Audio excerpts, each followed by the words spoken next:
This flat was way above our bucket list. It ticked every single box. So when we came to see it initially, I was very reserved because I said, no, I don't think we can afford this. But it ticked every box and we came to see it and fell in love with it instantly.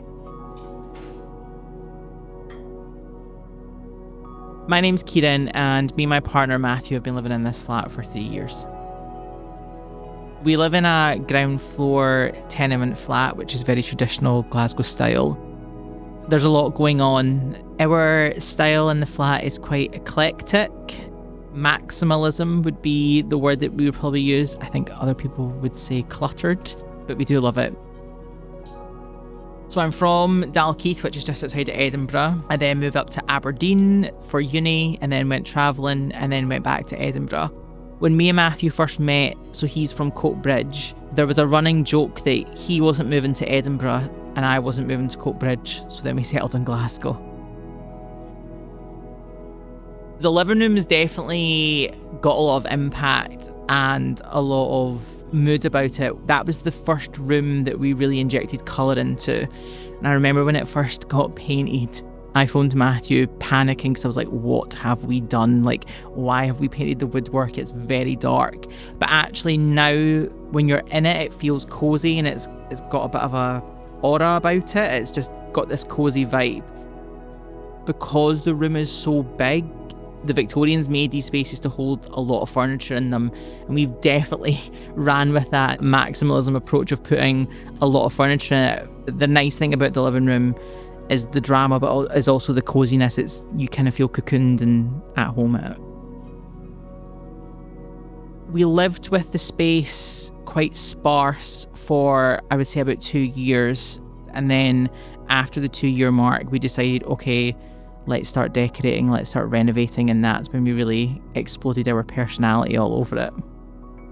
The thing we love most about tenements is the height, the space, and the detail you've got in them. I think the Victorians knew what they were doing when they were building properties, and they definitely stand out for all the right reasons. I think within traditional tenement flats, one of the definitely the unique selling points is its cornicing and its coving. It's so ornate, it's so detailed, and it's beautiful. And sometimes we're so lucky to live in this flat, and there are times where me and Matthew will be sitting on the sofa watching TV and both of us will look up and go, wow, because you get so used to it. But it's one of those unique things as well with the ceiling height with the Victorian tenement flats. They're so high you forget, and then all of a sudden you become so accustomed to it. There's a running thing in Matthew's family where they swap furniture around, so people always inherit pieces from different family members. So for example, things like in the living room there is a crystal vase that was one of Matthew's grans, and then there's the table that it's sitting on is from his other gran.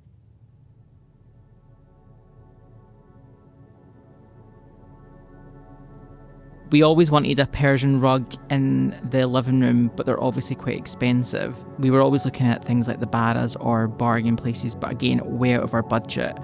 And then Matthew's mum's friend had previously purchased things from people that were selling their houses. And then Matthew was looking on Rightmove and seeing someone around the corner selling their flat, and they had this beautiful Persian rug. So he put a note through their door saying, your flat is lovely, we're not looking to buy your flat, but we'd love to buy your rug if it was available for sale. Didn't think anything of it. A couple of weeks went by, and then he got a text back from them being like, we got your note, yes, you're more than likely to buy the rug, we'd love that. We got it for a steal as well, which was great. The kitchen is one of the rooms that was the most recently done by the previous owner. It's not necessarily what we would have picked. It's a lot more modern than our traditional taste. But then once our dining table came in, which is a mid-century 60s style dining table, we then liked the blend of the old and the new, and it's something that we've kind of tried to achieve around the kitchen. We've got modern things, but we've also got like a vintage style sideboard with lots of different accoutrements in them. But yeah, we like mixing that old and new style. The coffee machine is essentially our baby. We moved into the flat We always wanted a coffee machine, and I think we knew we wanted the proper espresso barista style coffee machine. So it was Matthew's gran that actually bought us a present for like a moving in present, and now we've turned into our at-home barista. Matthew's dad's quite a big coffee fan as well, and I think every day went to get a coffee. And since we got the machine and they seen how good it was, they loved it. And now he's got his own machine and now doesn't buy coffee out. He, again, turned into his own little barista at home. A lot of our stuff is bought secondhand, and we are big lovers of charity shops. So we regularly shop in the local charity shops, or anywhere we go, we'll find a charity shop to buy something. Matthew's actually now on first name basis with the local charity shop, and he gets first dibs because he's in there so often. Because we live in the east end of Glasgow, we love to go to a place called the Barras. It's essentially Glasgow's oldest market, and it's down near the Tron Gate, and it's an eclectic mix of stalls, secondhand stuff. It's usually a gut feeling. If we like something, we buy it, and then we try and find a place for it. A lot of the things in the flat will move home a lot, so we'll move it in different positions quite a lot until we find its perfect place. I love all the rooms. I think each of them's got their own individual identity.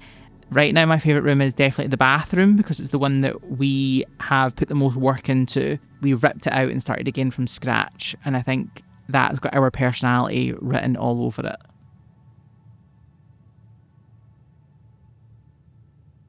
The bathroom before was the only room in the flat that the previous owner had not touched, and they had said that when they were selling the flat, they, I think, ran out of steam. So when we moved in, we knew we wanted to renovate the flat at some point. We just were not sure when and how long it would take us. It was very grey, very minimalist before, and when we decided we were doing the flat, we wanted to take it back to traditional roots. The first thing we knew was we wanted a high cistern toilet, and we wanted green tiles to make it really stand out. And then it slightly developed into that. It's definitely the look we wanted to achieve, but then there's also a Art Deco-esque to it with the lights and the mirror that we put up.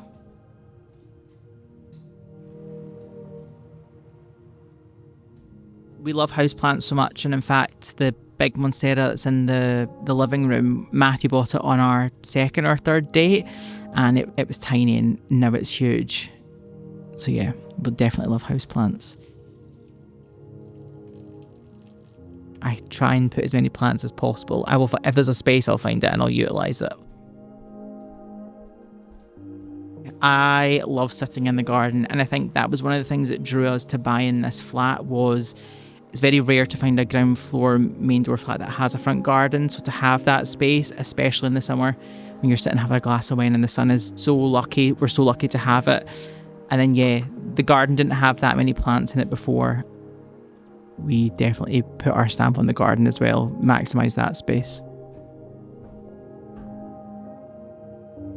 We are not terrified of the big light, but we just don't use the big light. I think, again, talking about creating mood, creating a cosy vibe, putting the lamp on definitely makes a difference and makes a space feel completely different. So our bedroom's quite a dramatic space, I would say. When we decorated the bedroom last year, I think people were very shocked that we were going to paint the full room all one colour from ceiling to floor. It very much has a dramatic impact, and then furniture and things around Matthew's family get passed about, and the curtains that are in our bedroom were actually Matthew's mum's old curtains. And I joke that they're like stage curtains because they're so big and they're so heavy, but they definitely create that sense of drama and mood in the room, which we both quite like.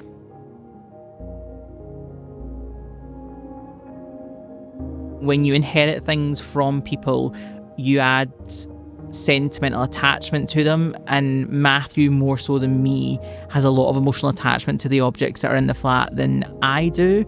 I've inherited things from like my grandparents, my mum, etc., but Matthew's definitely got a lot more of them. There is the emotional attachment to it, but it's also the fact that they're irreplaceable. Yes, they're just material objects, but it's the memories that you associate with them, it's the people that you associate with them. So I can't name one because there's multiple items.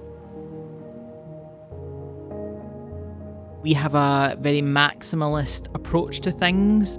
Nothing goes, but everything goes. So we don't have a particular technique when it comes to styling per se. I think we have a mismatch of lots of different things, and so we will layer up different things. We'll use clashing colours, but we somehow manage to find a way to make it work. I think there is an aspect of having the eye for it, but also trying out different things. I mentioned that things in the flat move around constantly, and nothing has a permanent home until we're dead set. This is the place it needs to be. And I think that's how we make the maximalism or maximalist style work. You can make more of an impact with colour, and I think it shows a bit more personality. White is very stark. It's also a nightmare to clean, and it shows dirt easily, and if you want to create a mood in a room, injecting a bit of colour into it instantly does that. The spare room is a mixture of a spare room and a working from home space. So I work in digital marketing. I work from home 2 days a week. So the room had to have many functions. So when guests come to stay, we've obviously got the pull-out sofa bed, but it's also got my desk in it, which I took a long time trying to pick that desk. And as soon as I seen it on John Lewis, I loved it instantly. It's definitely a multifunctional space.